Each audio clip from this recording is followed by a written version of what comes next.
Oke, yang belum hadir di sini sudah 18 orang, ada 2 orang lagi tinggal ya.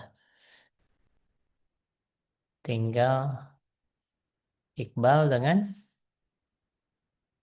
bisa disampaikan siapa? Kawan, masa kan ya apal teman-teman ya. Oh, udah 19 orang. Oke, tinggal 1 orang lagi.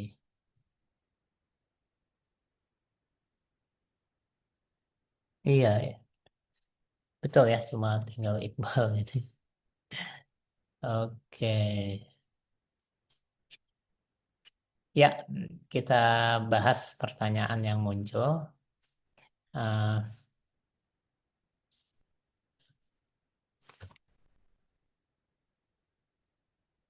ya, ada pertanyaan pertama adalah eh Syabika. Panggilannya siapa? Ika atau apa? Sebi, Pak. Apa? Sebi, tapi Sabika aja Sebi. deh. Syabika. Oke, Sebi. Nah, kenapa? Iya, tiap orang kalau ngitung berbeda. Salah satu yang pasti berbeda kalau sebentar. Wah, ada telepon sebentar.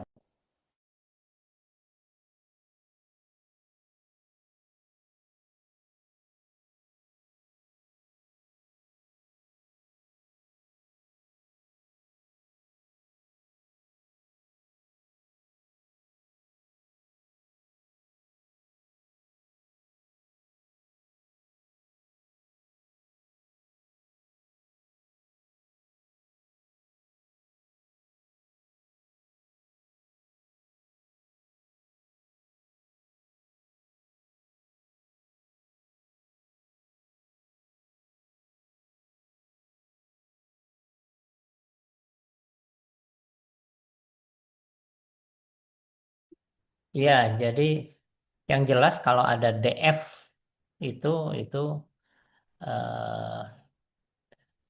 eh ada D4 ya. Kalau D4 tidak dihapus dengan kalau dihapus itu pasti berbeda energinya.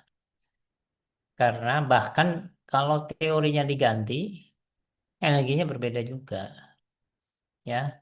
Nah, pertanyaan saya ke Sebi itu, tiap individu itu maksudnya tiap individu molekul atau tiap individu mahasiswa? Halo. Mahasiswa, Pak. Oh ya, oke. Jadi yang jelas kalau untuk yang sederhana seperti air, perbedaannya mestinya tidak terlalu berbeda ya.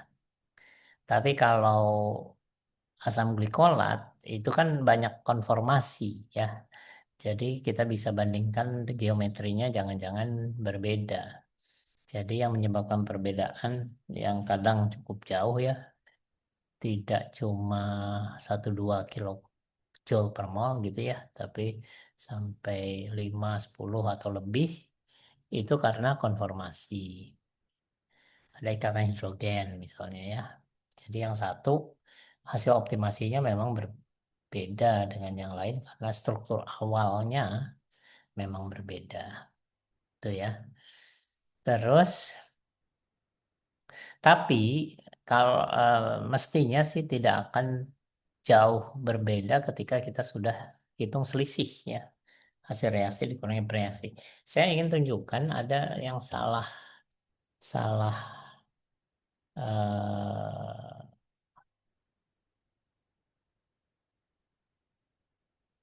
salah tulis saya kemarin nih.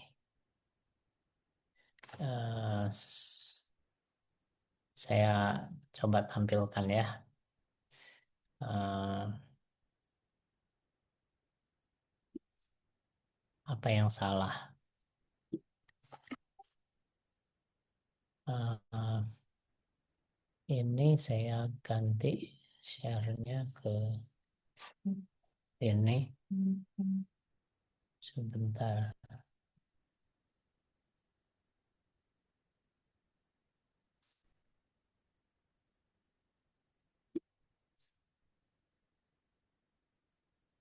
Sudah kelihatan?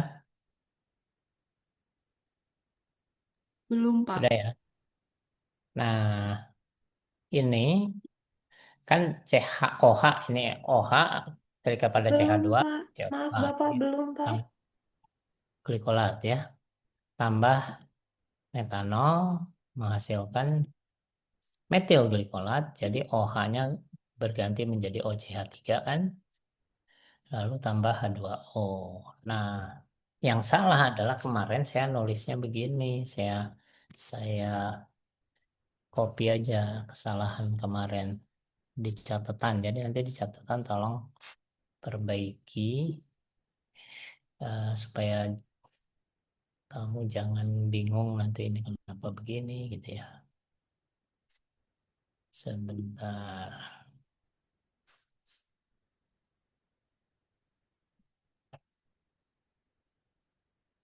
Loh, loh. Sebentar. Salah ini. Kok eh, ini kenapa? Coba insert picture. Salah ambil ini mungkin. Kenapa bisa salah ya? Oh, ini hari ini ya tanggal 17 betul mestinya. Coba saya ulangi. Ya, betul. Nah, coba perhatikan. Saya kemarin tulis seperti ini. Ya, saya gedein, agak gedein. Nah, apa yang salah? Kok kemarin saya bisa salah ngetik ya? Bisa dilihat salahnya di mana?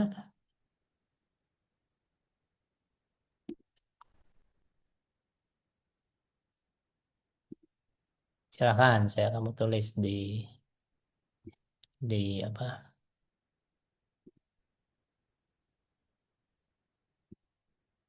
Eh,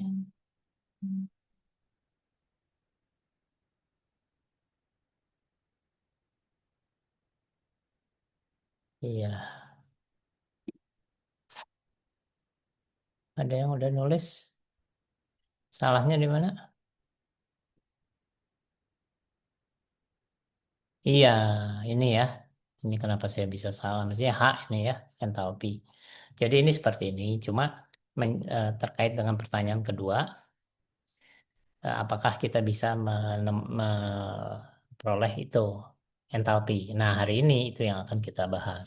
Tapi saya akan bahas background teorinya juga. Apa bedanya entalpi dengan energi elektronik gitu ya. Eh, jadi ini HF salah ya. Ini asam glikolat tambah metanolnya tidak saya gambar dan seterusnya. Dan kemarin ini saya mengulang yang kemarin dulu ya. Yang kemarin saya sudah sampaikan bahwa apa namanya reaksi dianggap terjadi pada fase gas. Ya, ini maksudnya sementara ini, artinya di tahap pembahasan sekarang ya.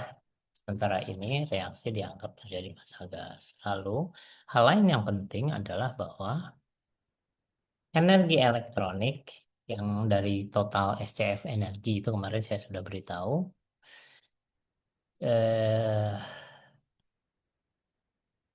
sebetulnya sama dengan apa namanya? Belum menyertakan energi. Nah, ini saya beritahu energi termal.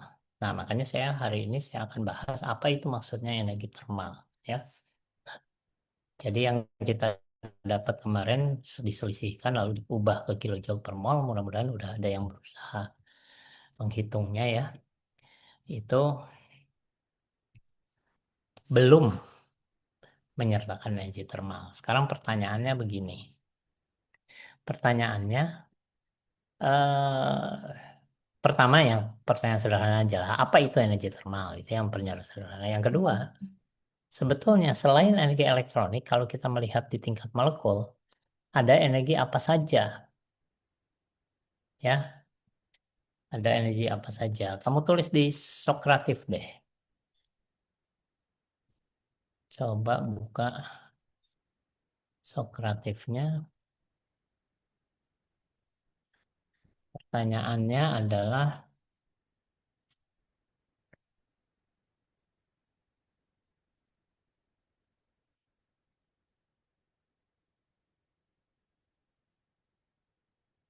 bentar, saya buka pertanyaannya dulu.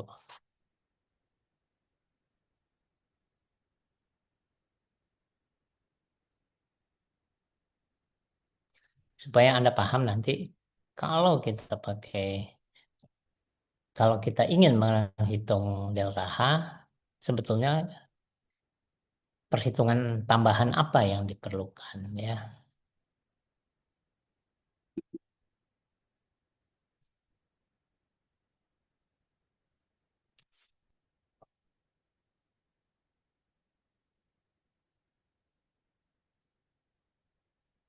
Oke, sekarang saya buat pertanyaan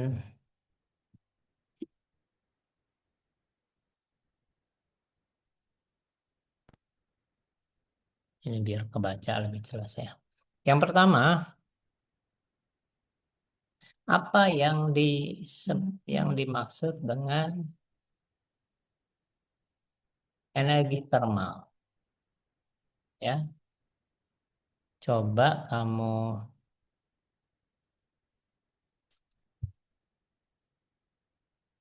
ini lambat sekali.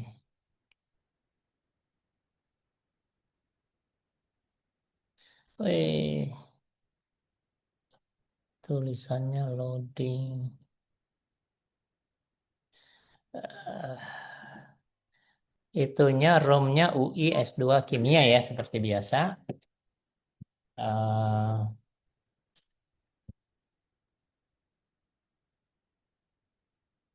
pertanyaannya short answer saja, tulis nama dulu ya. Apa itu energi termal? Pakai pertanyaan sederhana dulu. Silahkan dijawab.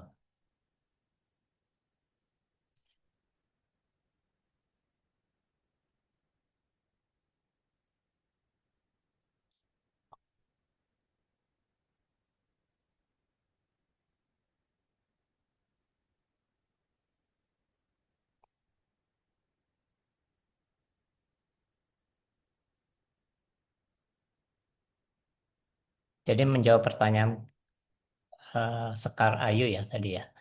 Itu memang kita kalau untuk mencari delta H kita harus melibatkan perhitungan energi termal. Padahal kalau kita pakai OPT saja, optimize, selain geometri dibuat dicari yang minimal, yang energinya minimal, tapi ketika perubahan geometri itu didasarkan pada perubahan energi elektronik saja ya waktu OPT itu hanya energi elektronik yang diperhatikan.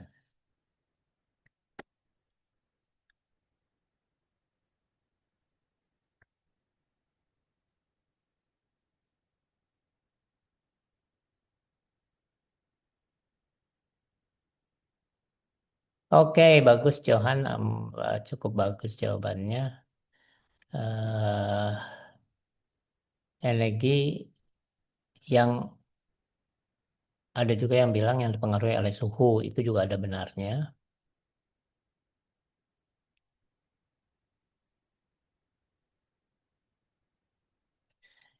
Nah, energi termal. Pertanyaan kedua ya udah cukup baik ya untuk sebagian besar walaupun beda-beda jawabannya tapi masing-masing ada benarnya ya. Ada yang sampai spesifik gerakan apa saja di tingkat molekul yang menyebabkan energi termal ya.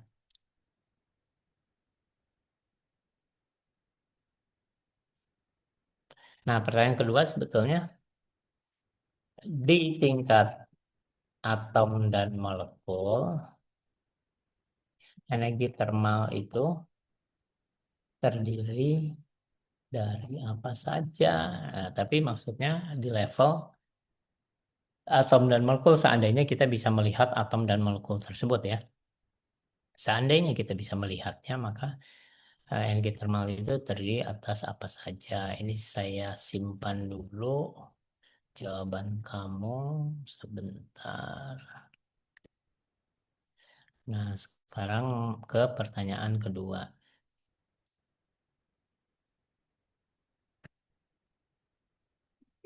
Pertanyaan keduanya adalah sama, short answer juga. Terdiri atas apa saja? Silakan.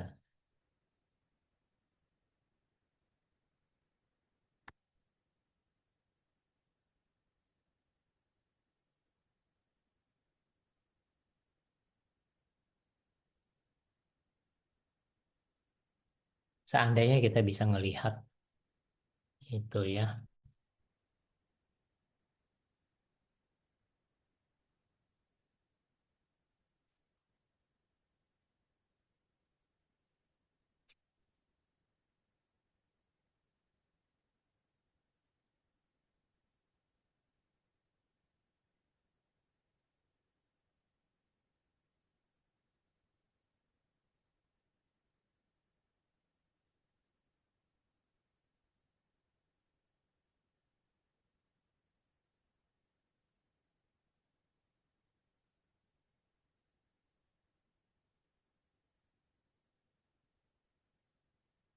Ini komputer saya sekarang ini kok menjadi lambatnya luar biasa ya.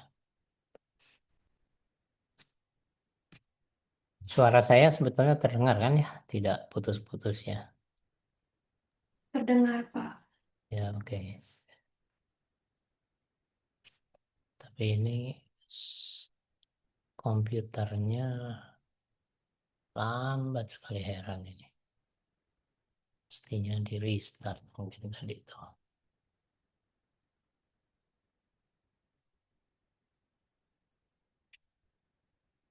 Jadi memang pertanyaan Sekar Ayu tadi sekali lagi, dalam suatu ketika kita menghitung delta H atau apapun dari reaksi ya, bisa juga energi dalam, bisa juga energi elektronik seperti yang sudah kita lakukan.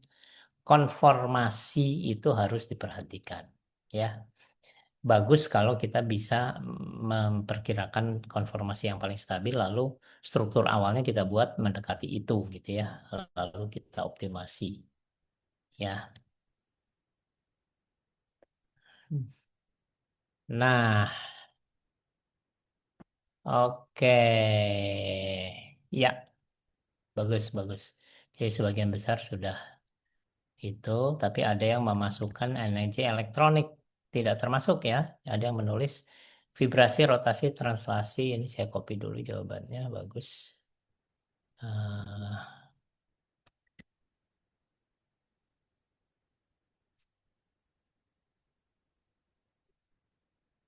ya, jadi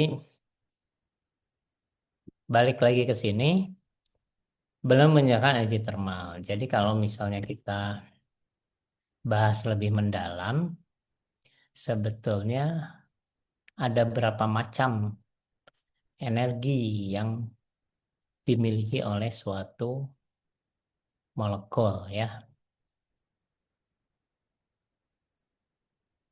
Yang pertama yang sudah kita bahas energi elektronik. Energi elektronik itu menyangkut gerakan elektron tapi tidak termasuk gerakan inti. Jadi intinya dianggap diam tapi nanti posisi intinya diatur supaya energinya minimal, begitu kan ya. Itu yang disebut optimasi geometri. Jadi intinya dianggap diam walaupun belum tentu di posisi yang tepat. Proses kimia komputasi yang disebut OPT itu pada dasarnya mencari posisi inti atom yang tepat. Tapi elektron akan selalu mengikuti gerak inti itu. Karena elektron ya kerapatannya akan ikut bergerak bersama inti gitu ya. Kerapatan elektronnya akan ikut mengikuti gerakan intinya. Pertanyaan ketiga jadinya, nah, biar Anda paham nih ya. Jadi pertanyaan kedua tadi sudah. eh, Pertanyaan ketiganya adalah, jadi ada pertanyaan kedua jawabannya saya ulang, energi translasi, energi rotasi, dan energi vibrasi. Tiga itulah yang menyusun energi termal. Itu jawaban sederhana. Sebetulnya ada jawaban yang lebih rumit nanti. Terus selanjutnya, pertanyaan ketiga tadi siapa saya bilang?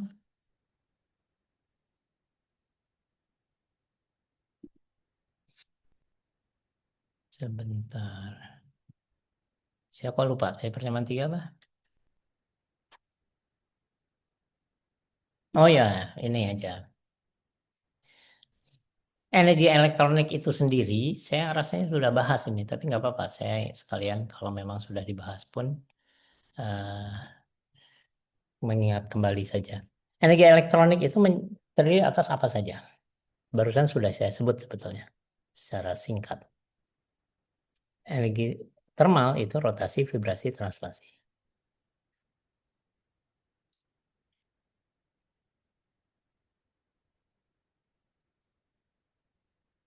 Kalau energi elektronik itu apa saja?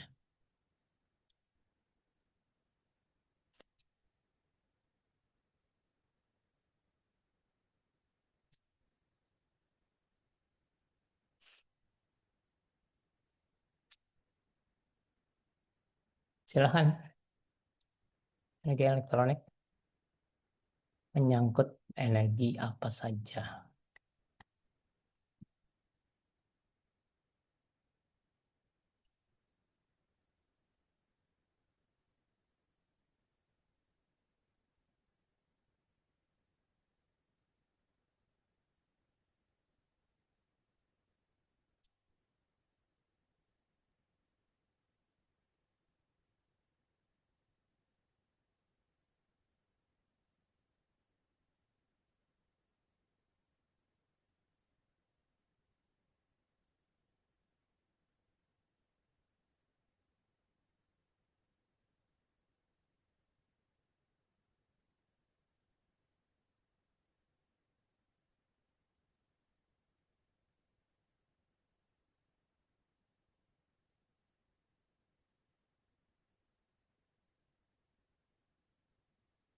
Guys,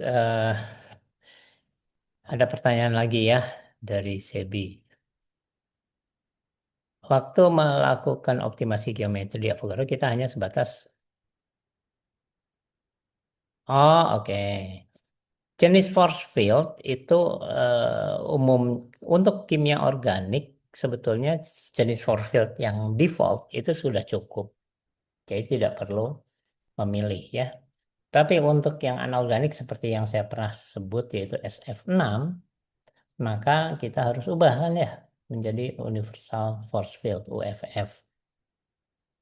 Jadi memang pada prinsipnya setiap teori akan menghasilkan angka yang berbeda. Jadi memang eh, kita bisa pilih yang bagus gitu ya. Tapi ini tidak ada perlunya. Kenapa? Karena toh akhirnya kita sempurnakan dengan perhitungan kuantum gitu ya. Begitu ya, Sebi. Jadi kalau kita cuma mengandalkan molecular mechanics, mungkin kita harus hati-hati dengan force field-nya yang cocok. Tapi karena kita lanjutkan dengan perhitungan kuantum dan kuantum jelas jauh lebih akurat dibanding mekanika molekul yang pakai mekanika Newton, maka terlalu tidak perlu terlalu serius gitulah kira-kira ya. Oke. Nah, ini masih nih setiap saya gerakan kursor lambat sekali gerak ini kayaknya harus di restart nih. Tapi untuk kuliah ini cukup dulu saya coba dulu lah. Nah, sekarang berikutnya saya tanya salah seorang yang ada di sini deh. eh Nisa, nah nama Nisa banyak ya, ada berapa orang sih di sini. Jadi saya tanya eh, mana ada yang namanya Anis lah. Anissa Fitrianti. Nisa, coba saya mau tanya. Pertama, kamu sekarang sudah mulai ngitung ya di server ya? Iya, Pak, sudah, tapi belum semua masih dalam proses. Ya, oke. Terus pertanyaan kedua, ada bagian yang masih bingung nggak? Untuk tahapan saya masih mencoba memahaminya lagi, Pak. Oke. Jadi memang kalau tahapan-tahapan besarnya dulu yang dipahami ya, bahwa kita bekerja di dua komputer gitu kan ya. Iya, Pak. Ada komputer milik kita sendiri dan yang disebut server. Lalu ada komunikasi di antara keduanya gitu ya. Ada juga kita menjalankan komputasi di sana, tapi harus SSH ke sana dulu ya. Jadi SSH itu artinya membuka itu. Nah, itu memang harus dipahami, coba dibaca kembali ya. Iya, Untuk baik. semua yang lain juga dibaca kembali supaya paham betul gambaran besarnya dulu, setelah itu detailnya coba dipahami tahap demi tahapnya. eh Fauzan, nah ini Fauzan hadir juga. Ada bagian yang masih bingung nggak? Saya ingin memastikan dulu supaya kita melanjutkannya dengan eh, pemahaman yang baik ya. Fauzan, ada yang mau tanyakan atau sejauh ini oke? Untuk sejauh ini insya Allah aman, Pak. Oke, sip. eh Kemarin yang belum mengerjakan juga, cuma saya pikir sekarang sudah ya. Ini Nadiatus. Ini eh, ada yang terasa sulit nggak? Izin Pak untuk praktikum Hmm? pertama dan kedua tidak ada, tapi yang Ya. praktikum selanjutnya saya belum mencoba Pak karena kemarin servernya tidak bisa Oh diakses. ya, oke. Sekarang sudah jalan ya servernya, jadi mestinya bisa Baik Pak. dicoba. Oke. Ada yang bingung nggak? Atau sejauh ini masih oke? Eh, Bapak, masih bisa mengikuti Pak. Oke, sip. Ya, kita lanjutkan dulu ya. Jadi, Bapak izin sedikit, ya, Bapak bertanya, Bapak. ya, silakan, silakan. Jadi kan memang hasilnya berbeda-beda tiap orang kan, Bapak. Terus Ya. saya coba kembali, saya tunggu agak lama, dapat dia, kalau saya tidak salah, metil glikolat atau apa yang hasilnya jadi sama persis seperti punya yang saya lihat, Bapak punya Mbak yang pertama sudah menyelesaikan. Itu kira-kira ada pengaruh tidak ya, Pak, kalau dibiarkan terus kita NNN lama? Oh, iya, kita harus cari yang terakhir kan? Yang harus Iya, cari Bapak. yang paling akhir, yang setelah tekan N kan kita pakai less ya, less, orca out, lalu garis miring total SCF energi kan ya. Lalu tekan N berkali-kali sampai yang terakhir. Nah, yang kita gunakan adalah yang terakhir kan ya? Betul ya? Iya, benar. Ya, jadi jangan yang sebelum-sebelumnya. Nah, yang terakhir itu memang seharusnya sih kalau bukan bukan seharusnya. Seandainya kamu lihat ternyata sampai tiga angka di belakang koma atau empat angka di belakang koma sama dengan teman kamu misalnya atau sama dengan perhitungan sebelumnya, itu yang bisa kita simpulkan hanyalah bahwa kebetulan konformasi yang digambar itu sama, gitu ya. Karena kalau konformasi yang berbeda, kemungkinan di desimal kesekian itu keempat misalnya, keempat, lima, dan seterusnya itu kemungkinan berbeda ya.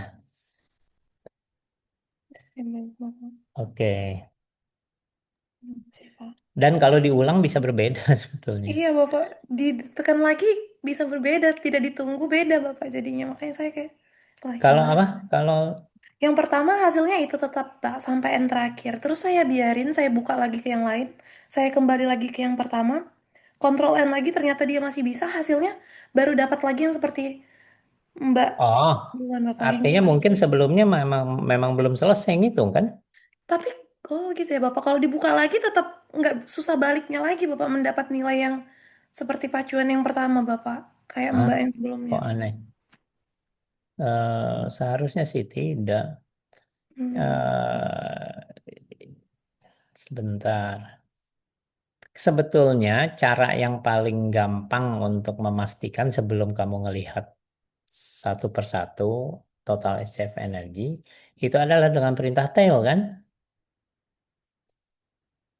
Iya Iya Bapak, Pak. K50. Ya kan, untuk memastikan bahwa itu sudah selesai gitu kan. Sehingga kalau kita tekan N berkali-kali, maka yang terakhir sekali, yang ketika muncul pattern not found anymore atau apalah kata-katanya, itu adalah yang memang paling stabil. Jadi memang tail itu penting untuk mengetahui apakah sudah selesai. Seharusnya sih sama mestinya ya, yang terakhirnya itu akan sama. Walaupun berbeda dengan teman kamu gitu. Baik, baik Bapak, terima kasih Oke, Pak. nah nanti dilihat kembali. Nah, sekarang Coba kita lanjutkan. Kita mulai membahas sesuatu yang sangat penting, yaitu beragam energi yang dimiliki molekul. Ya, itu penting karena sini saya tulis saja di sini. Jadi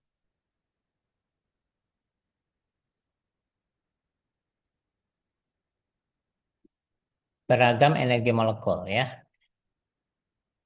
Pokoknya yang pertama kita harus bedakan istilah di level makroskopik ya dengan dengan submikroskopik. Bukan mikroskopik ya, karena kalau mikroskopik artinya 1 mikron. Mikron itu 10⁻6 ya. Padahal jari-jari atom hidrogen misalnya atau diameter atom hidrogen itu sekitar 1 angstrom. Angstrom itu 10⁻10 kan? Jadi dari mikroskop itu adalah ukuran yang bisa dilihat sampai mikron, yaitu misalnya sel tumbuhan gitu ya, bukan atom. Mikroskop biasa tidak bisa melihat atom. Makanya kita sebutnya bukan mikroskopik tapi submikroskopik ya, lebih kecil dari 10⁻⁻6, yaitu kalau hidrogen sampai 10⁻⁻10 molar. 10⁻⁻10 meter ya. Oke, jadi eh, di tingkat makroskopik dulu ya, supaya kamu tahu apa bedanya istilah energi itu di tingkat makroskopik dengan di tingkat submikroskopik. Kalau di makroskop energi dua macam. Kalau untuk molekul ya, energi kalau di fisika kan energi potensial dan energi kinetik. Kalau di tingkat makroskopik energi kimia dan energi termal gitu. Jadi ini istilah yang yang sering disebut-sebut adalah dua istilah ini. Tapi kalau di tingkat submikroskopik, sekali lagi mikroskopik itu mikron, kalau sub itu lebih kecil lagi, itu sampai angstrom. Tingkat submikroskopik maka ada energi elektronik dan ada energi translasi, energi apa ya? Translasi, rotasi ya. Ada energi vibrasi. Nah, ini yang itu walaupun kalau kita terdapat satu istilah lagi, satu energi lagi yaitu ZPPE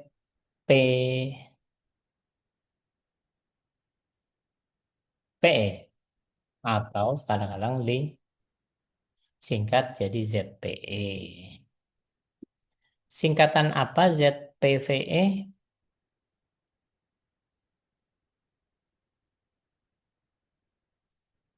Ada yang tahu? Silahkan Anda tulis atau Anda sebut. Open mic.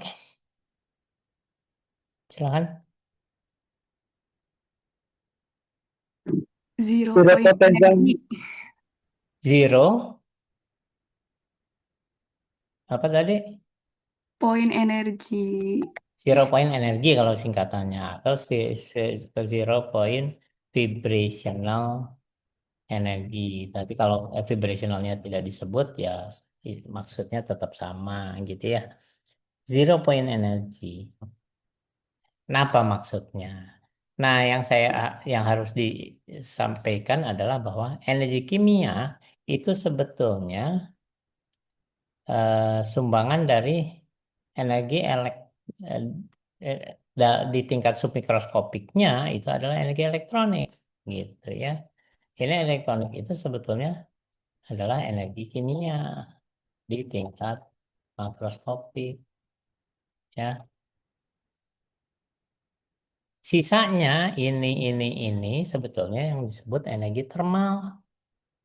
Jadi mulai sekarang mestinya tahu ya, mulai sekarang tahu bahwa kalau kita bilang energi termal itu maksudnya untuk sistem makroskopiknya. Tapi kalau kita lihat ke atom dan molekulnya itu sebetulnya rotasi, translasi, dan vibrasi.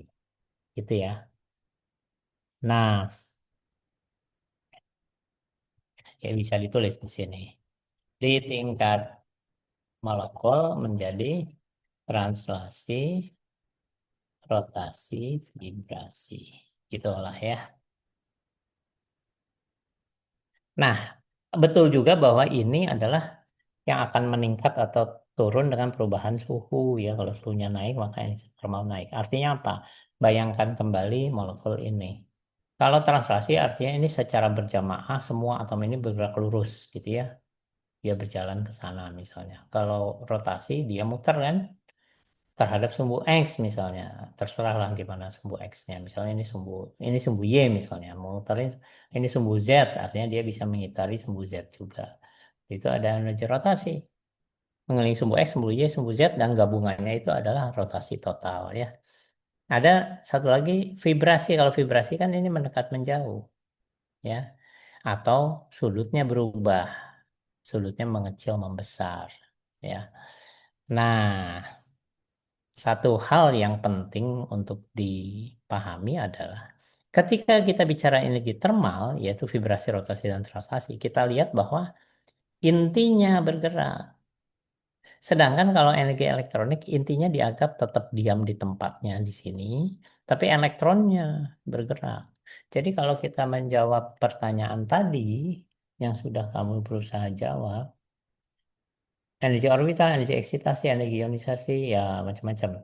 Ada energi elektron dalam orbital, ada energi tarik menarik inti. Nah, Cindy udah bagus. Energi elektronik ternyata energi kinetik elektron, tarikan inti elektron. Nah, Anissa juga sudah bagus. Jadi ini, kalau secara fisika sebetulnya energi elektronik itu adalah eh saya tulis di halaman berikut lah.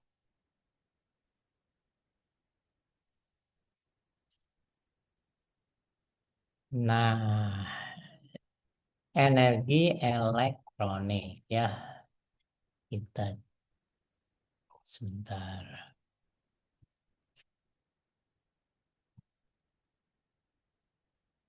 Iya. Kalau energi elektronik itu adalah mencakup energi kinetik elektron, energi interaksi atau energi potensial interaksi kalau mau lebih lengkap antara antar elektron-elektron, antara elektron dan inti, dan antara antar inti-inti gitu ya. Jadi ini beserta, nah khusus karena kita menghitung karena beserta efek kuantum terhadap energi tersebut. Jadi maksudnya efek kuantum itu spin elektron kan ada spin multiplisitas kita sudah bahas ya. Jadi dia muter itu juga menyumbang pada energi. Yang kalau untuk benda besar itu istilah spin tidak ada ya. Kalau ini ada. Jadi ini segala macam efek kuantum lah. Efek kuantum bisa macam-macam, tapi intinya ada faktor-faktor seperti larangan Pauli. Sebetulnya bukan hanya spin elektron, juga larangan Pauli. Itu juga ikut mempengaruhi energi. Nah, mudah-mudahan paham. Perhatikan bahwa dari pembahasan ini tidak ada energi kinetik inti atom. Karena ketika inti bergerak itu sudah jadi sudah diwakili oleh energi translasi, vibrasi dan rotasi, ya. Oke. Nah, selanjutnya pertanyaannya sekarang. Kalau kita punya molekul coba sebagai contoh saja untuk molekul misalnya BH3 ya. Boron trihidrida. Jumlah elektron coba Anda isikan sama dengan berapa, jumlah inti atom sama dengan berapa, jumlah interaksi antar antara inti dan elektron, ada berapa jenis interaksi, ada berapa suku kalau kita pakai persamaan matematik ya, ada berapa suku matematika. Lalu kamu bisa coba tentukan jumlah interaksi antar inti ada berapa banyak, lalu terakhir jumlah interaksi antar elektron. Ini untuk lebih memahami energi elektronik ya. Coba kamu tulis, dicoba. Kamu coba pikirkan, nanti baru saya bahas. Setengah menit lah. Ini untuk contoh saja.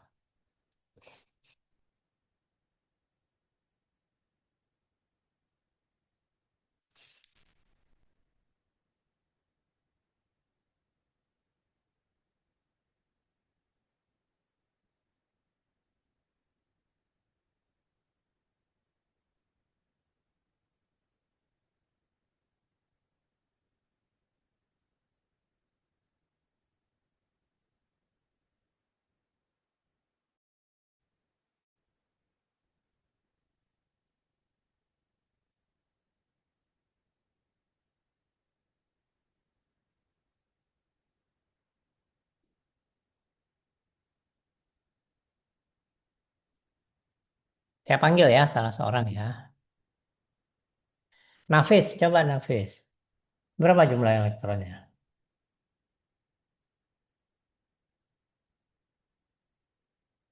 Halo Nafis.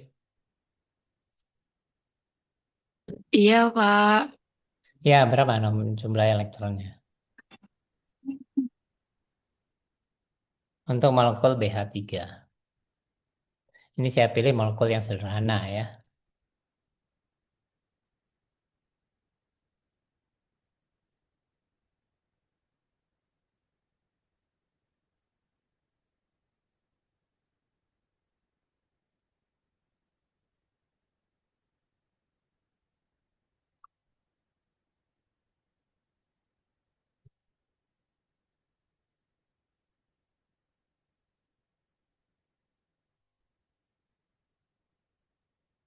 Gimana Nafis? Bukan 6 ya, Pak. Berapa? 6. 6. Oke, karena B golongan 3. Lalu H masing-masing 1. Gitu kayaknya logikanya. Masih salah tapinya. Karena yang kamu gunakan adalah elektron valensi, bukan elektron keseluruhan. Jadi mestinya berapa, Nafis?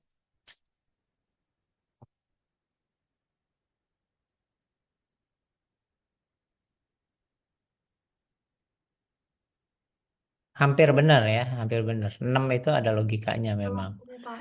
Raihan, coba berapa elektron? Halo, Raihan. Iya, Pak. Berapa elektron? Oh,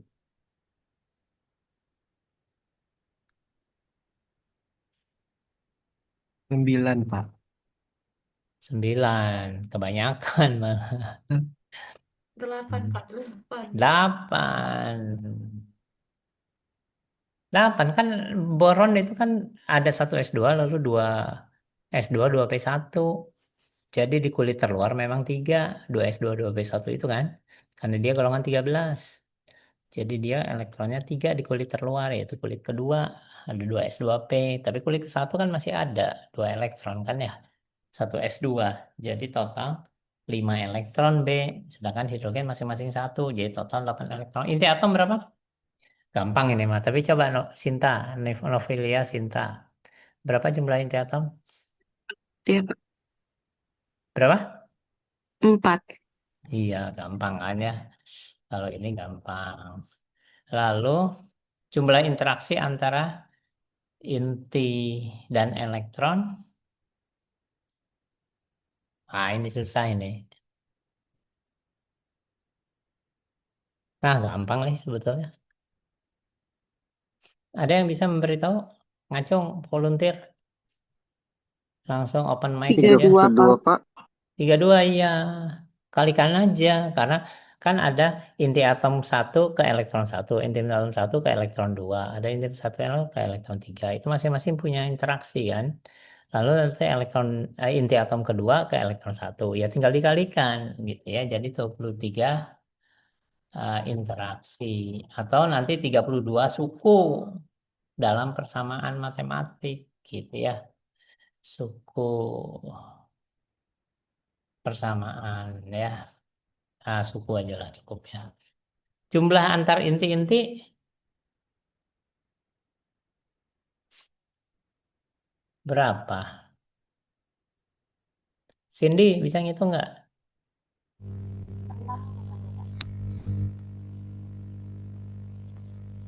Enam, Pak. Berapa? 6. Inti ke inti. Interaksi namanya energi potensial ya. Ini Cindy kayak bicara tapi nggak kedengeran Cindy. 6. Ya betul kayaknya 6 ya. Kan atomnya 4. Inti atomnya 4. Inti atom 1 ke 2, 1 ke 3, 1 ke 4. Udah 3 kan? Lalu yang sekarang yang kedua. Jangan kamu bilang 2 ke 1 ya. Karena 1 ke 2 kan sudah. Jadi interaksi tidak bolak-balik. 1, 2, 1, 3, 1, 4. Lalu 2, 3, 2, 4. Ya kan? Lalu 3, 4. Udah, memang 6. Ya, jadi ada 6 interaksi. Ya. Antar elektron. Nah, ini yang susah. Ada 8 elektron, banyak sekali. Nanti 1, 2, 1, 3, 1, 4 sampai 1, 8. Lalu 2, 1 nggak masuk. 2, 2 nggak juga masa ke diri sendirinya. Ya 2, 3, 2, 4, 2, 5 dan seterusnya. Sampai 28. Lalu 3, 3, 4, 3, 5 sampai 38. 4, 4, 5, 4, 6, 4, 7, 4, 8. 5, 5, 6, 5, 7, 5, 8. 6, 6, 7, 6, 8. Udah, lalu 7, 8 ya. Berapa tuh? 28, Pak. Berapa? 28, Pak. 28. Coba kita cek. Rumusnya itu adalah karena ada 4 elektron, 4 inti atom, 4 faktorial dibagi karena urutan tidak penting. Jadi kalau sudah 1, 2 tidak dihitung lagi, nanti 2, 1. Itu namanya permutasi kalau urutan penting ya. 1, 2 nanti 2, 1 dihitung lagi. Kalau ini kan interaksi. Masa 1 dengan 2 udah berinteraksi lalu 2, 1 dihitung lagi ya. Jadi ini namanya kombinasi. Kalau kombinasi caranya adalah dibagi oleh yang berinteraksi yang kita amati. 2, 2, 2 kan. 2 faktorial dalam kurung 4 min 2 faktorial. Mudah-mudahan Anda paham. 4 faktorial itu 4 kali 3 kali 2 kali 1. Berapa? 24. 24. Dibagi 2 faktorial itu 2. Karena 2 kali 1. 24 bagi 2, 6. 12. Lalu 4 min 2 itu kan 2 juga. 2 faktorial 2 juga. Jadi 4, apa namanya? 24 dibagi 2, dibagi 2 lagi. 6 memang ya. Kalau ini itu adalah total elektron berapa? 8 elektron, 8 faktorial dibagi 2 faktorial. Lalu di sini 8 min 2 faktorial. Nah, yang kita hitung duluan kan tentu ini dibagi ini. Ya. 8 faktorial dibagi 6 faktorial. 8 itu kan 8 kali 7 kali 6 kali 5 kali 4 sampai 1. Kalau 6 faktorial, 6 kali 5. Jadi sisanya kalau ini dibagi ini, yaitu 8 faktorial dibagi yang ini, itu 7 kali 8 saja, 56. Dibagi 2 faktorial, jadi 28, betul? Ya, rumusnya gitu. Nah, intinya adalah kita tidak akan masuk terlalu detail dalam perhitungan kuantumnya, tapi intinya adalah gerakan elektron ini tidak dihitung untuk gerakan untuk energi elektronik ya. Jadi cuma ini. Elektron bergerak lalu elektron berinteraksi dengan yang lain di samping inti dan inti. Nah ini udah. Jadi itu adalah energi elektronik dengan efek kuantum di antaranya, ya. Jadi di sini kalau misalnya dikasih nomor, misalnya saja tidak kita pakai 1, 2, maka energi elektronik itu adalah satu satu energi elektron apa energi kinetik elektron maksudnya, lalu 2 tidak termasuk, 3, 4, 5 itu energi elektronik 1, 2, 3, 4, 5, ya. Jadi energi elektronik itu sukunya banyak sekali tapi tidak penyelesaian secara matematik standar biasa tapi pakai penyelesaian persamaan Schrödinger gitu ya. Oke, Pak, saya izin kira bertanya. ya silakan. Saya punya dua pertanyaan. Untuk yang pertama, untuk rumusnya yang interaksi itu per 2 faktorial itu karena interaksi antar dua dua Betul. dua inti maksudnya ya. Betul, karena kita selalu melihat interaksi 2 partikel kan? Ya, Oke, jadi baik. itu 2. Terus itu sisanya ya 8 - 2 tergantung total elektronnya, total partikelnya berapa. Iya, betul. Itu jadi karena kita melihatnya interaksi pasangan-pasangan ya. Oke, baik. Terima Hukum kasih, Pak. kolom soalnya Untuk pasangan kan? K, Q1, Q2 per iya, R. Ya kan kalau energinya ya. K-nya itu seperempat Pi epsilon nol. Tadi ada satu orang lagi yang mau nanya, silakan.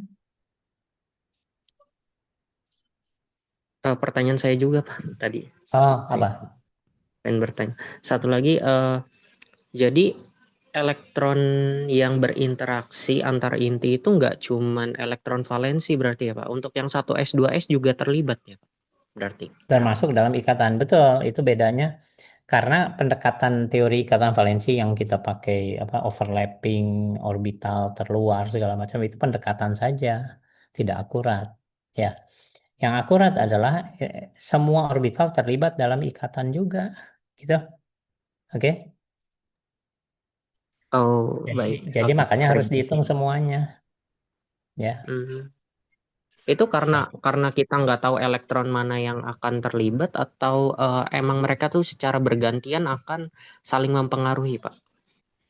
Punya pengaruh, cuma nanti ada kita bisa lihat dari outputnya nanti hanya elektron di orbital tertentu yang punya dominasi dalam ikatan. Ya, saya beri contoh. Saya beri contoh. Misalnya asam glikolat. Balik lagi ke sini ya, gambar ini ya.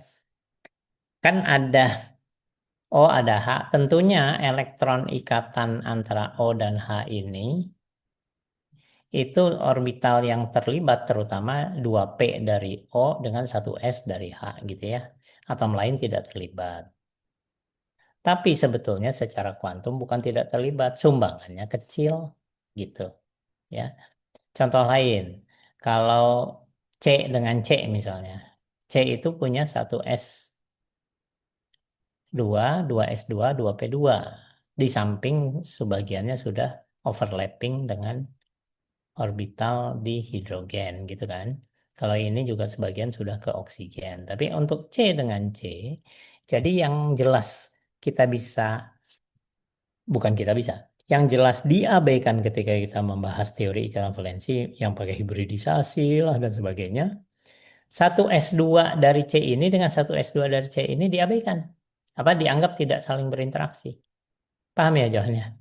Jadi 1s2-nya tidak, tapi yang terlibat dianggap cuma yang 2s2 dengan 2p.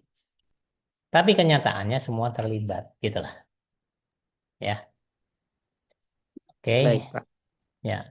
Nah, makanya Baik. dalam perhitungan kuantum seluruh elektron dilibatkan dalam perhitungan. Karena sebetulnya dia semuanya punya peran. Nah, Albert, ada yang mau ditanyakan? Silahkan. Iya Pak, jadi saya juga ada dua pertanyaan Pak. Pas yang tugas Hmm. pertama tentang molekular orbitalnya O2 ya, kemarin kan kita ngecekin multiplicitas 1 sama 3. Itu saya Ya, penasaran kayak pas saya kan saya peroleh energi orbitalnya kan akhirnya dapat beberapa tingkat energi tuh Pak. Terus habis itu ya, saya cobalah untuk eh, menyatukannya, menggabungkan gambar, bikin kayak diagram tingkat energi gitu Pak. Terus saya oke. memperhatikan bahwa diagram tingkat energinya kok kayak jagged ya Pak, antara kayak jadi seakan-akan kayak ada dua sisi gitu loh Pak. Ada yang orbital up sama orbital down itu punya tingkat energi yang berbeda gitu dalam satu ruang yang sama gitu. Nah, sebenarnya itu apakah itu sebenarnya itu bentuk dari apa asas Hun? Kayak maksudnya kan kayak kan kita suruh ngisi energinya duluan untuk sejajar dulu baru kita naik berikut. Kalau kita kan bisa Ya, orbital ya kan betul. sejajar dulu spinnya atas duluan baru nanti spinnya bawah duluan gitu. Itu semua bentuk kayak gitu nggak? Itu semua bentuk perhitungan kenyataannya gitu nggak sih Pak? Gini, yang pertama, yang jelas kalau misalnya apa ya, misalnya saja molekul O2, itu kan ada satu S, sigma satu S, di atasnya ada sigma satu S bintang. Itu mestinya elektron yang berada di sigma satu S itu dua elektron, itu dua-duanya sama mestinya ya. Lalu di atasnya ada sigma 2 satu S bintang, itu juga dua elektron sama tapi berbeda dengan yang di bawahnya. Lalu berikutnya setelah itu kan dua sigma 2 S. Di atas lagi sigma 2 S bintang. Di atas lagi baru sigma 2 P. Nah, yang menarik adalah setelah sigma 2 P di atasnya adalah pi. P2PX, P2PY. Nah, P2PX dan P2PY itu kan orbital yang berbeda tapi sering kita sebut terdegenerasi ya, energinya sama. Tapi dalam perhitungan kuantum, karena semua perhitungan kuantum adalah aproksimasi, itu ada akhirnya ada selisih sedikit, Aldo. Ya, ada selisih sedikit antara P2PX dengan P2PY padahal seharusnya secara teoritis sama. Ya, tapi sangat mendekati. Oh, dan makanya itulah Pak ada sisian energi gitu ya Pak Ya, jadi keluarannya. makanya ada selisih-selisih sedikit gitu kadang-kadang yang hampir sama tapi kok beda gitu ya. Padahal seharusnya sama. Itu karena memang kita perhitungannya semua perhitungan kuantum itu karena kuantum yang akurat itu sangat sulit, tidak ada malah. Perhatikan bahwa penurunan matematika yang bisa diselesaikan secara analitis, artinya kita turunkan secara matematika, deduksi matematika gitu dan tidak pakai aproksimasi, hanya untuk atom hidrogen dengan kalau molekul juga bukan molekul H2. H2 aja sudah tidak bisa dihitung akurat. Ada pendekatan, ada aproksimasi. Yang akurat hanya H2 plus. Coba kalau saya bilang ada molekul H2 plus, elektronnya berapa biji coba? Berapa buah? Kalau atom saja itu punya satu elektron, terus habis itu H2 punya dua elektron sepasangan, berarti H2 plusnya cuma punya satu Pak. Iya betul. Nah ya, yang bisa dihitung akurat hanya kalau elektronnya cuma satu.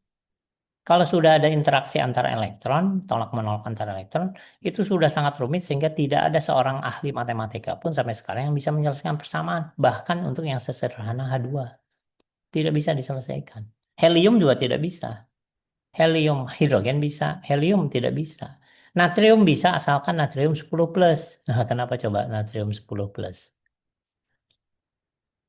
Karena elektronnya dibuang semua supaya sampai sisa satu ya Pak. Iya betul, kan ada 11 elektron, ya kan? Kalau 10 plus artinya 10 elektronnya pergi dulu baru bisa dihitung secara akurat. Tapi kalau misalnya ada lebih aja dari satu elektron udah langsung nggak bisa. Itu saking rumitnya teori kuantum. Makanya perhitungan kita pakai Orca itu sebenarnya aproksimasi. Pendekatan dan makanya banyak teori-teorinya B3LYP. Sebelumnya ada BLYP yang kurang akurat, B3LYP agak mendingan. Ada juga yang lebih apa lebih teliti lagi dan seterusnya. Gitu ya. Jadi memang sekali Baik lagi Pak. energi yang bisa diselesaikan secara akurat itu hanya untuk spesi kimia yang terbatas sekali. Sekali lagi hidrogen, terus H2 plus. Iya Pak. Helium pun tidak, H2 pun tidak. Apalagi molekul besar, gitulah. Oke, Pak, balik lagi ke sini. Ya, silakan. iya Pak, satu lagi Pak. Sebenarnya saya Ya, ini pertanyaannya lebih ke komputasi Linux ya sih Pak. ya. Saya tuh sepanjang server kemarin rusak, saya coba iseng running sendiri Pak. di tempat Ya, saya. Cuman ya. ada berapa kali saya tuh kebentur karena katanya saya belum download. Saya harus kayak sudo up Slurm gitu. Sedangkan kan Harus Pak, sama? saya harus sudo up Slurm. Sudo up kan biasa buat install ya Pak ya. Terus Oh ada ya, ya, Slurm ya. Management System. Nah, situ saya nggak ngerti pas Slurm itu sebenarnya apa. Pas saya running S-Batch. Akhirnya saya karena kemarin udah mentok, terus saya kira kayak udah mau kelas, jadi saya running. Saya ketik ulang kodenya gitu. Cuman saya kayak nggak tahu kenapa yang mana yang harus saya hapus atau yang saya omit pas Oh running gitu. iya. Nah, saya nggak ngerti Slurm itu sebenarnya apa sih Pak? Seluruh itu kan untuk yang mengatur antrian, antrian. Jadi kalau kalau kita pakai S-Batch, itu dia ngecek dulu apakah seluruh CPU sedang dipakai oleh teman kamu gitu kan. Kalau masih ada yang belum dipakai, langsung jalan, running ya. Tapi kalau masih semua, kan itu kebetulan servernya ada 44 CPU kalau nggak salah. Jadi banyak sekali sih. Jadi kalau untuk peserta kelas ini masing-masing satu CPU ya bisa rame-rame. Tapi kalau kamu ngitung untuk dua ngitung, tapi harus di dua folder yang berbeda ya. Tidak boleh di satu folder, nanti outnya bentrok jadinya ya. Jadi harus di folder yang berbeda. Ada kamu ngitung dua itu. Kalau pakai S-Batch, dia akan tidak menghitung dulu sebelum 44 CPU itu ada yang bebas. Artinya menunggu salah satu teman kamu selesai. Pas selesai baru apa yang kamu lakukan dengan S-Batch dan seterusnya ya, S-Batch Orca 6 SH baru jalan gitu. Itu Slurm. Tapi kalau pakai komputer sendiri tidak perlu pakai Slurm. Jadi perintahnya begini, saya tuliskan aja sekalian ya. Jadi perintah Linux yang kalau SBatch ini bukan Linux yang standar, bukan yang dasar ya sebetulnya ini dari seluruhnya SBatch misalnya OK 6SH ini yang harus kamu perhatikan adalah perintah ini adalah SBatch adalah perintah Slurm, bukan perintah Orca ya, bukan perintah aplikasi yang kita pakai untuk ngitung kimia, tapi lebih untuk sebentar ini saya harus tutup dulu. Perintah Slurm ya. Nah, Slurm itu sendiri itu adalah queuing system lah ya, atau computing management. Coba kamu cari tanya ke Google ini queuing apa ya? Coba kalau kita lihat homepage-nya saja dia disebutnya sebagai apa? Slurm.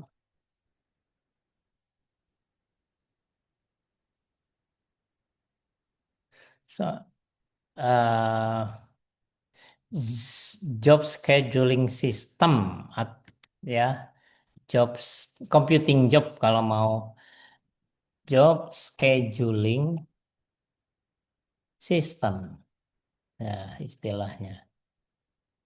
Tapi sebetulnya lebih tepat lagi computing job saja. Jadi ini satu istilahnya computing job jadinya ya. Kerjanya seperti yang tadi saya sebut. Nah, sekarang jika tidak menggunakan Slurm ya, maka perintahnya cukup garis miring OPT kalau kamu pakai Linux ini ya. Kalau enggak ya kamu tuliskan C titik dua. Titik duanya begini kalau di Windows ya. Apps misalnya plus Orca apapun lah ya.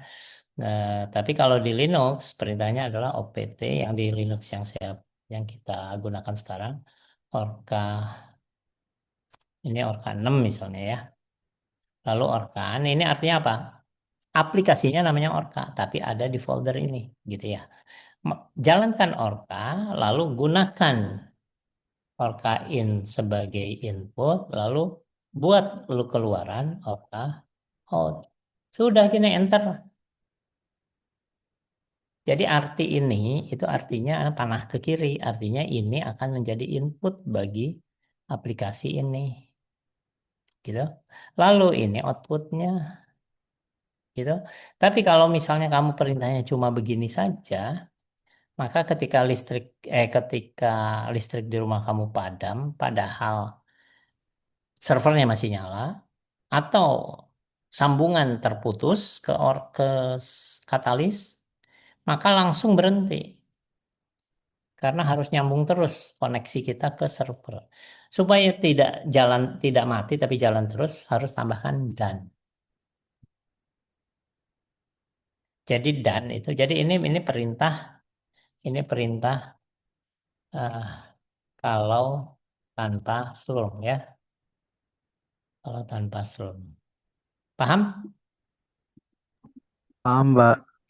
Ya, jadi langsung aja begini. Tapi pakai dan sekali lagi, tanda dan karakter ya, karakter dan di akhir adalah perintah agar jalankan di memori belakang gitu lah.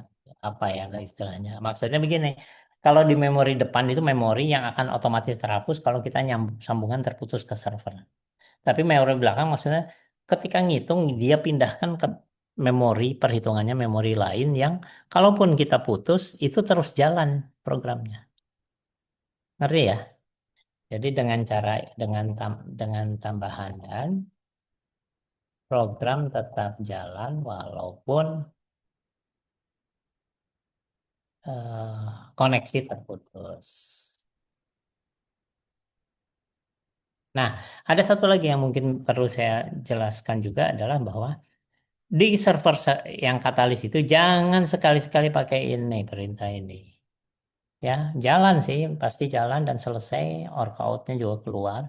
Cuma kalau kamu lakukan itu, prinsip dari perhitungan di server Linux, si Linux itu defaultnya adalah menganggap kalau kita tiba-tiba menjalankan program baru, padahal program sebelumnya masih jalan, yang paling penting adalah yang terakhir, sama aja seperti kalau kita pakai laptop, ketika kita buka Microsoft Word misalnya, walaupun kita sedang tadi menggunakan aplikasi lain, Avogadro atau yang lain, lalu kita panggil Word, walaupun yang lain itu mungkin masih jalan, masih bekerja, tapi fokus memori dan sebagainya didedikasikan untuk yang kita panggil terakhir. Jadi Word. Apa dampaknya?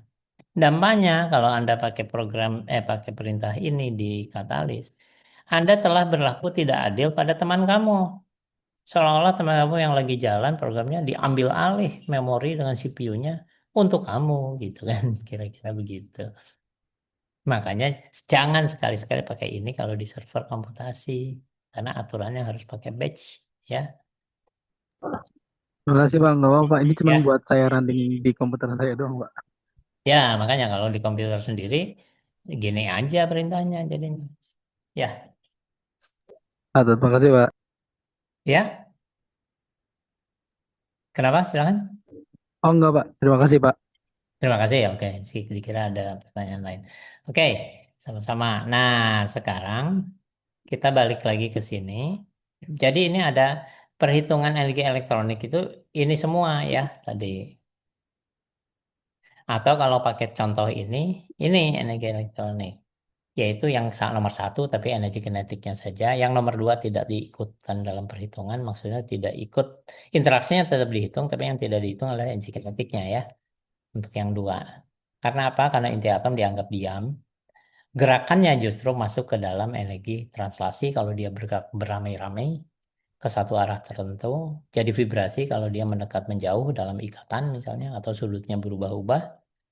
Itu vibrasi ya. Kalau rotasi dia memutari suatu sumbu di mana sumbu itu harus melalui pusat massa ya. Jadi kita ada pusat massa kan, setiap molekul ada pusat massa, maka sumbunya harus melewati pusat massa lalu dia muterin sumbu itu yang melalui pusat massa tersebut. Nah, itu kan ada bergerak intinya kan ya. Kira-kira begitu. Nah, sekarang masuk ke perhitungan yang harus dilakukan supaya energi termal turut dihitung. Nah, sekarang kita bahas bagaimana menghitung energi termal. Ya, sebentar saya lihat dulu.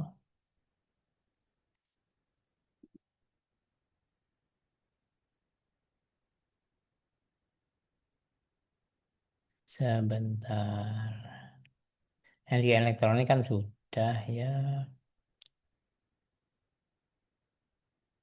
Oke. Nah, sekarang setelah itu kita harus lakukan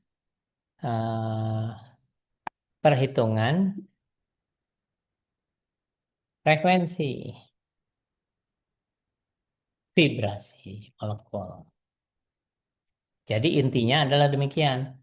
Energi termal kan terdiri atas, saya ulanglah tuh ditulis. Tadi kan sebenarnya sudah ditulis di halaman sebelumnya. Translasi, rotasi, dan vibrasi. Dengan dalam perhitungan frekuensi, otomatis dihitung bukan hanya frekuensinya tuh berapa hertz misalnya gitu ya, dihitung energi vibrasi.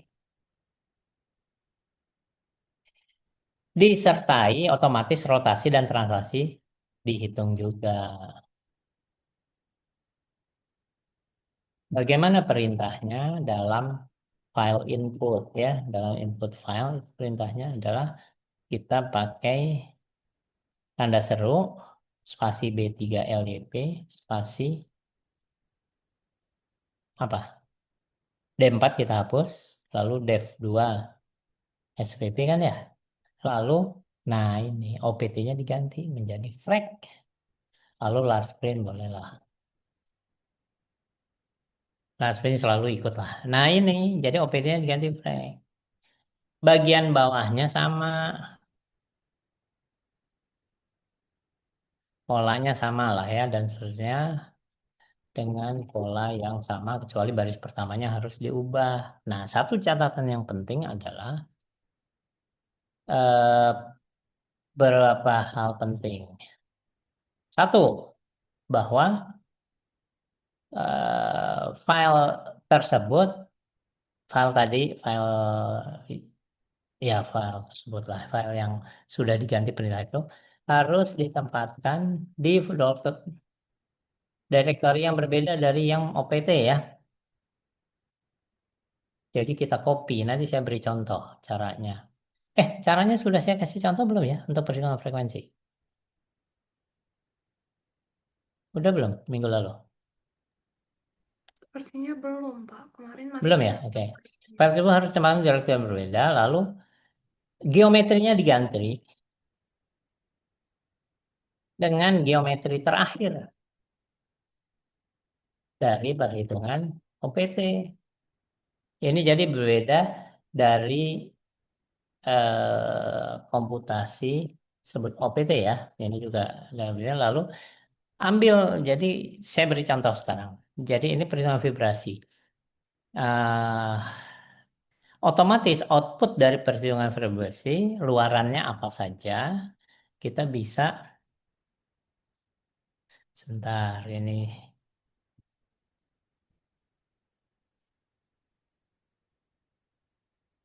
eh, luaran komputasi. Jadi luarannya itu adalah, yang pertama adalah frekuensi, sederetan frekuensi. Ada banyak frekuensinya ya. Frekuensi vibrasi molekul itu langsung keluar nanti. Selain itu, energi vibrasi total dari semua frekuensi tersebut dijumlahkan.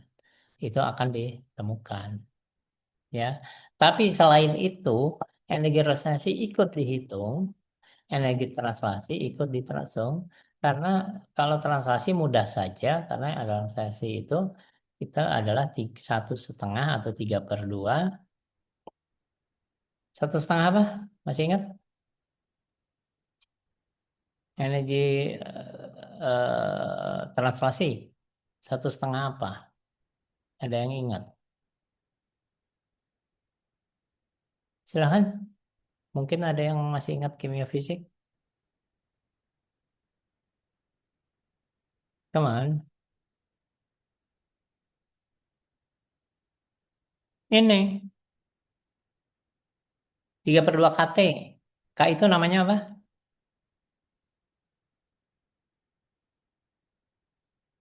Vibrasi aja yang perhitungannya rumit. Kalau translasi mah gampang, tinggal 3/2 kT. T itu apa? Cepetan, T itu apa? Suhu, Pak, temperature. Apa? Apa suhu ya, Bapak? Iya, suhu betul. Jadi makin tinggi suhu, energi transisi makin besar gitu kan. Rotasi juga makin tinggi suhu, makin besar memang. Vibrasi juga, cuma rumusnya lebih rumit. Kalau translasi gampang-gampang saja gitu. Nah, jumlah ketiganya, jumlah tiga energi terakhir dikurangi zero point vibrasi energi disebut energi thermal. Nah, tinggal kita harus paham apa itu ZPVE.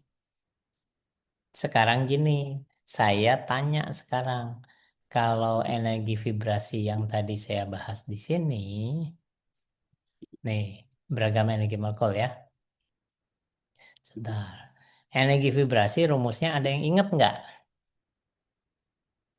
EV sama dengan apa?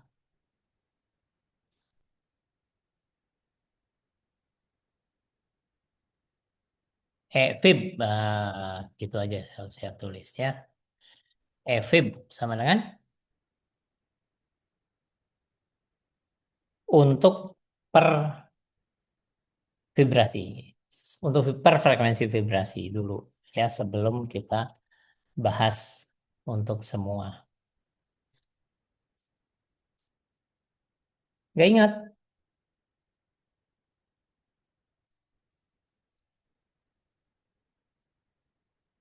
Nah, udah saya tulis rumus awalnya. Coba gimana?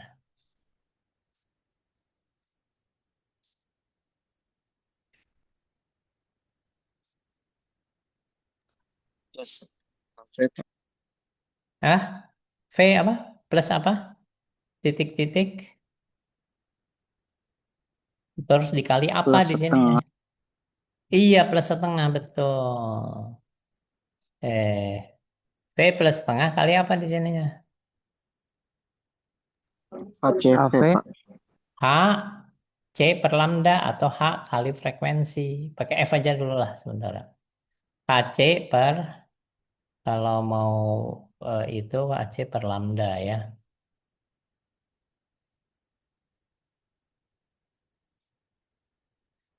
Di mana C per lambda adalah frekuensi. Gitu. Nah, di sini yang saya harus tekankan sekali nih. Sekali lagi ini adalah frekuensi ya. Yang harus saya tekankan adalah ini adalah disebutnya apa? Ada yang masih ingat? P sama dengan Bilangan vibrasi. bilangan kuantum vibrasi. Ya, bilangannya berapa nilainya? Nilainya nol, satu, 2, 3, dan seterusnya. Gitu. Artinya, kalau suhu kamar misalnya 2, suhu 100 derajat Celcius misalnya pindah jadi 3 atau 4 gitu loh. Jadi energi vibrasinya makin meningkat. Gitu. Dan ada distribusi nanti. Nah, sekarang saya tanya lagi. BH3 itu ada berapa frekuensi? Vibrasinya ada berapa macam?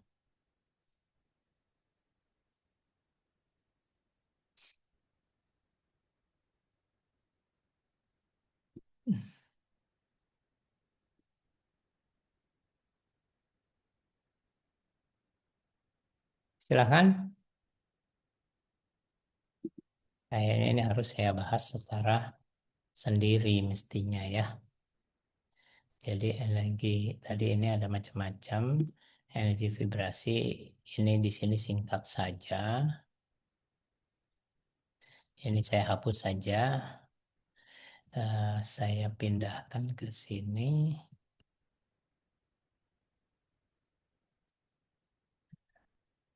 Nah, gitulah ya. Saya ulangi.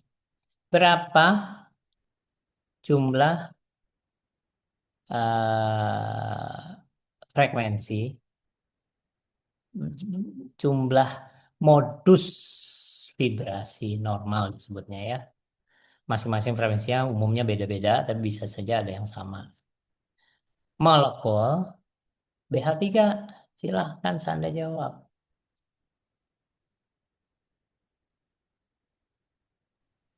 6, Pak. Berapa? 6. 6 tapi 2 jenis ya, Pak? Sebentar. Rumusnya adalah jumlah modus vibrasi. Rumusnya adalah 3N. Jauh lebih besar dari 6. Min berapa? 6. Min 6. Iya. Modus. Tapi itu hanya kalau apa? Bisa juga rumusnya 3N. Min 5. Jenis frekuensi. Modus modus kalau bahasa sehari-hari itu sudah konotasinya negatif ya. Nah, ini untuk molekul tak linier. Sedangkan ini CO2 misalnya. Untuk molekul yang linier. Mengapa? Karena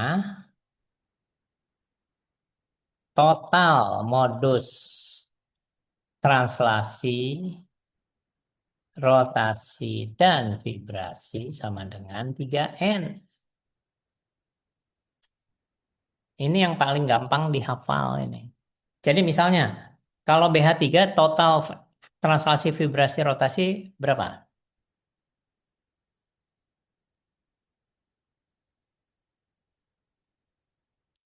Total. Translasi, rotasi, vibrasi, ada berapa modus? N itu jumlah atomnya ya, Pak, di situ.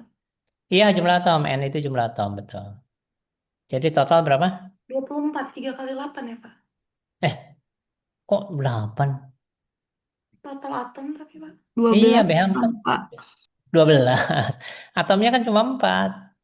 Oh, Betul? oh iya, iya, maaf. Iya, iya, 12 ya.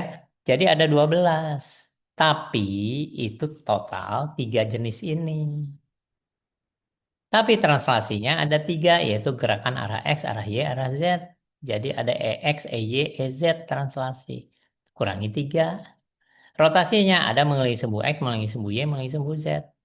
3 lagi. Makanya jadi rumusnya ini. Paham? Lalu kenapa kalau linear kok 3N min 5? Karena bayangkan saja kalau linear, mengelilingi sumbu X mungkin ada, mengelilingi sumbu Y ada, mengelilingi sumbu Z, tergantung dia orientasinya linearnya ke arah mana ya. Kalau linearnya ke arah Z, maka mengelilingi sumbu Z itu praktis jadi 0. Karena rumusnya kan setengah I omega kuadrat. Kalau rumus di rotasi benda tegar. Tapi I-nya kalau dia ada pada sumbu, I-nya itu mr kuadrat, R-nya 0. Jadi kalau ada pada sumbu, tidak ada momen inersia.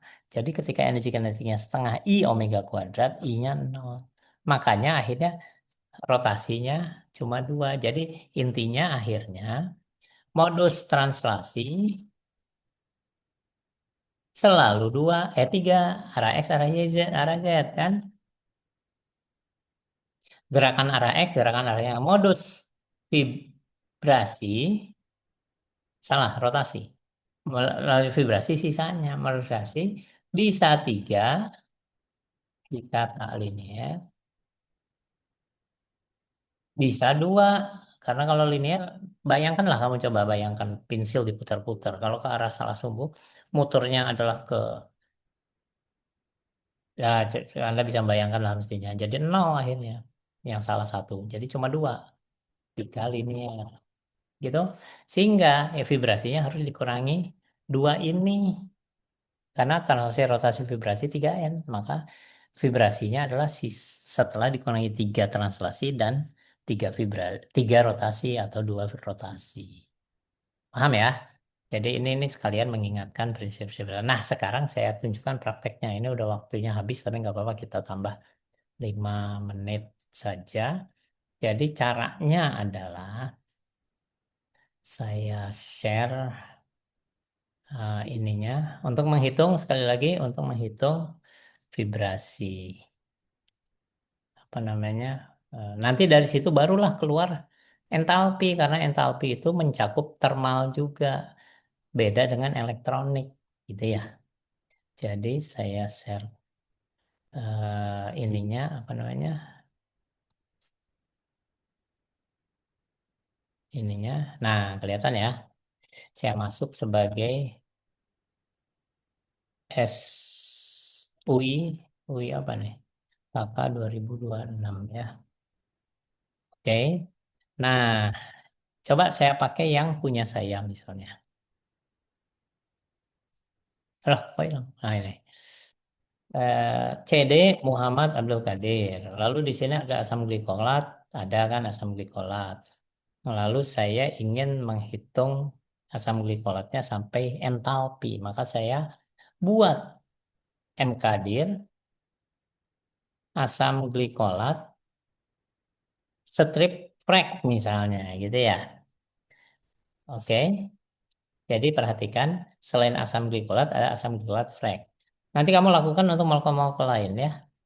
Nah, ini praktek selanjutnya. Copy dari asam glikolat yang tidak frag, yaitu di sini kan ada ORCA.INP, ke asam glikolat yang frag, gitu kan? Lalu copy juga asam glikolat yang ORCA 6SH ke asam glikolat yang frag, ya. Kita masuk ke, mudah-mudahan Anda paham tuh ya, yang itu langkah-langkah yang saya lakukan. Lalu kita masuk ke asam glikolat yang frag tersebut. Kita lihat sudah ada Orca 6SH dan Orca INP. Orca INP-nya kita edit. Nano Orca INP. Ini B3 LEP DEF2 large print. Nah, OPT-nya diganti frag. Karena kita ingin ngitung frekuensi. Jadi ini bukan otomasi. Perhitungan frekuensi molekul asam glikolat. Ini prog-nya 4. Wah, hapus saja inilah. Atau jadiin 2 space. Sebentar. Ya, misalnya jadiin 2 ya. Lalu, perhatikan ini semua dihapus. Kenapa? Kita tutup dulu ini ya. Ini kenapa dihapus? Karena kita mau, saya sudah sebutkan harus ambil dari output yang sebelumnya. Jadi kita les, coba perhatikan nih. Karena kita ada di dalam asam glikolat frag, kita titik-titik untuk keluar dari folder yang sekarang ke asam glikolat yang sebelumnya. Garis miring kan? Ya. Jadi titik-titik itu artinya keluar satu tahap kan, keluar dari folder sekarang, lalu masuk ke orca.out kan. Nah, les itu kita lihat, Pak, kamu cari apa namanya? Cartesian ya. Nah, Cartesian koordinat angstrom. Kamu garis miring Cartesian. Ini kan kita next. Jadi yang cari bisa juga cari total SCV energi, nanti kamu tinggal tekan B ke halaman sebelumnya atau tekan spacebar ke halaman sesudahnya, nyari ini gitu ya, nyari ini. Tapi lebih baik langsung cari Cartesian aja. Terus cari next sampai habis. Panjang sekali. Sudah pattern telepon. Nah, perhatikan di sini udah ada Cartesian coordinate dalam atomic unit. Jangan pakai atomic unit, pakai yang di atasnya, tekan B ya. B itu kali halaman sebelumnya. B. Oh, kok nggak bisa? B lagi. Nah, ini. Oh, ternyata belum kelihatan. Tekan enter ya. Tekan enter terus. Loh, oh B-nya ke B. Perhitungan coba sekali lagi ya. Cartesian. Garis miring Cartesian. Tidak ada. Jadi ke halaman sebelumnya, Leng. Itu sudah lewat. Mana? Saya tekan apa tadi kok jadi? Nah, ini yang terakhir. Mudah-mudahan betul yang terakhir ya. Pokoknya kamu cari Cartesian yang terakhir, tapi Cartesian yang terakhir ternyata pakai atomic unit. Jangan pakai yang satuan ini, harus pakai satuan yang angstrom. Ya, harus pakai angstrom. Jadi kamu pakai yang ini kan? Nah, ini adalah koordinat Cartesian yang dalam angstrom yang terakhir. Ya, kita copy ini Lalu tekan key ya untuk keluar, kita nano lagi orka inputnya, kita isikan di sini kan. Mudah-mudahan paham. Nah, sudah jadi. Sudah selesai. Nproc 2, lalu kita save, lalu kita nano orka 6. Sah. Lalu kita ganti ini tadi CPU per tasnya bukan 4 tapi 2 ya, kita jadikan 2 prosesor. Udah, ini semuanya nggak ada yang diubah kan karena perintahnya udah betul ini ya. Ini adalah input filenya, ini output filenya. Gitu, input filenya tidak usah pakai tanda lebih kecil ternyata kalau di dalam script ya. Tapi kalau kamu panggil langsung di perintah tadi langsung pakai komputer sendiri misalnya harus pakai tanda beda dengan ini ya agak dan tidak perlu oversubscribe. Nah, sekarang kita Ctrl X, yes. Udah kamu jalankan dengan cara yang sama yaitu SBatch apa? Orca 6 ESA enter. Ini jobnya. Selesai. Mudah-mudahan paham. Ada yang bertanyakan sebelum kita bubar?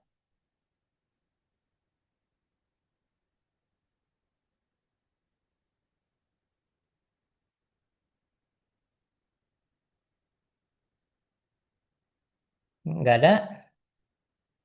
Kalau tidak ada, jadinya nanti jadi ini nanti perhitungan frekuensinya itu adalah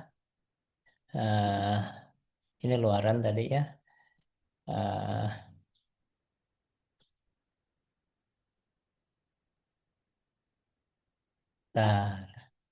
Nah, ini selanjutnya perintah orkanya ya.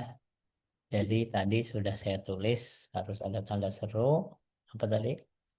B3LYP dev 2 SVP kan, lalu frag, lalu ini biasalah.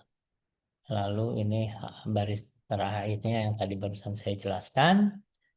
Lalu tadi apa yang saya mau sampaikan ya? Oh, enggak, saya mau catat ini saja. Oke, saya kira itu saja. Jadi satu hal nanti kan ini kan dalam rangka pembelajaran saya memang lakukan tahap demi tahap. Sebetulnya bisa langsung. Cara langsungnya itu adalah bisa. Jadi kamu pakai perintah ini ya, langsung di sini dulu OPT frag gitu. Wah, enak sekali kan? Begitu enaknya yang namanya kimia komputasi kalau tahu perintah ini. Artinya lakukan ini dulu, kalau sudah selesai maka geometri yang paling akhir yang paling stabil dipakai untuk hitung frekuensi gitu. Tidak usah tahap-tahap yang rumit tadi. Bisa cara langsung. Oke, udah dulu. Mudah-mudahan ngerti. Nanti minggu depan kita masuk. Saya harapkan Anda sudah mulai mencoba. Tanyakan di grup kalau bingung. Sudah mulai mencoba melanjutkan dengan prek di folder lain dengan perintah ini. Lalu minggu depan saya akan jelaskan bagaimana beda apa namanya hubungan matematika antara entalpi dengan energi elektronik tadi. Kan kita tadi saya cuma beritahu langkahnya begini pakai orka, tapi sebetulnya selisihnya itu selisih keduanya itu apa sih? Komponen apa saja yang ada dalamnya? Secara sederhana sudah saya beritahu energi vibrasi, rotasi dan translasi, tapi belum detail ya. Oke, saya kira itu dulu. Terima kasih semua untuk yang hadir. Sampai ketemu minggu depan. Nah, minggu depan harapannya kita juga bukan minggu depan. Libur ya. Tanggal berapa, Miska? Sesudah libur? 31, Pak. 31, oke. 31. Jadi tanggal 31 saya kasih nanti beberapa bacaan sederhana lah atau tugas sederhana supaya libur ada juga lah sedikit-sedikit buka gitu ya walaupun tidak yang rumit-rumit. Tanggal 31 supaya ingat nanti tinggal 31 tidak lupa nih semua yang sudah kita bahas. Kita masuk ke mendetailkan hubungan entalpi dengan energi elektronik plus kita masuk mulai faktor pengaruh pelarut karena tadi belum ada pelarut di dalam reaksi tersebut. Oke, sampai situ dulu. Terima kasih semuanya. Sampai ketemu setelah Lebaran ya. Yo, mari. Terima kasih Assalamualaikum. ya, Pak. Yo, sama-sama. Terima kasih, Pak.